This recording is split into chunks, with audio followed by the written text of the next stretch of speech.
एकंदरीत आपल्याला सगळ्यांना माहिती आहे की भारतामध्ये IT सुविधा डिजिटलायझेशन हे अतिशय जलद गतीने आपण पुरवण्याचा प्रयत्न करतो आहोत। ज्या पण काही आंतरराष्ट्रीय ज्या स्तरावरच्या गोष्टी असतात, म्हणजे G20 असेल किंवा एखादं समिट असेल, ऑलिम्पिक सारख्या गोष्टी असतील, तर हे करत असताना त्या गोष्टीचा पाठपुरावा करणं आणि त्या गोष्टी आपल्या देशामध्ये घेऊन येणं हे आपल्या एका देशासाठी प्रतिमेची गोष्ट असते। आणि हे करत असताना ते यशस्वी करणं आणि यशस्वीरित्या ते संपूर्ण जगाला दाखवणं हे सुद्धा आपल्यासाठी एखादी प्रतिमेची गोष्ट असते।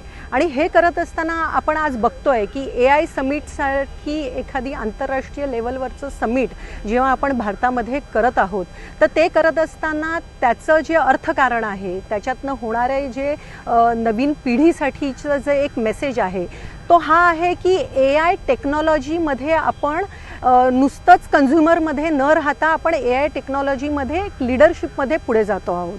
आणि हे करत असताना आपल्या तांत्रिकदृष्ट्या टेक्नॉलॉजी ज्या आहेत त्या अर्थकारणाशी जुडलेल्या आहेत। आणि ते करत असताना जेव्हा AI समिटसारखं जेव्हा आपल्या देशामध्ये जेव्हा समिट होतं आहे, तेव्हा युवक काँग्रेसच्या माध्यमातून तिथे अतिशय बौद्धिक दर्जा कुठेतरी खालावला गेलेला दिसला। त्यांनी ते ज्या प्रकारे विभित्सपणे तिथं निदर्शनं केली, त्याच्यामध्ये आपण संपूर्ण जगामध्ये आपली भारताची प्रतिमा ही खाली गेली आणि ती योग्य आहे का, हा आमचा आंदोलनातनं निषेधातनं हा प्रश्न काँग्रेस पार्टीला आहे। एक गोष्ट लक्षात घेतली पाहिजे की जेव्हा असे काही विषय असतात तेव्हा देशविरोधी देशद्रोही ॲक्टिव्हिटी करणं म्हणजे संपूर्ण जगामध्ये आपली भारताची प्रतिमा ही खालावण्यासारखी असते। उदाहरणार्थ जेव्हा अणुकरार झाला, उदाहरणार्थ जेव्हा कोविडसारखं संकट संपूर्ण देशावर आलं, उदाहरणार्थ एखादा दहशतवादी हल्ला जेव्हा आपल्या देशामध्ये झाला, तेव्हा सर्व पक्षीय सर्व धर्मीय संपूर्ण देश एकत्र येताना आपण बघतो आहोत।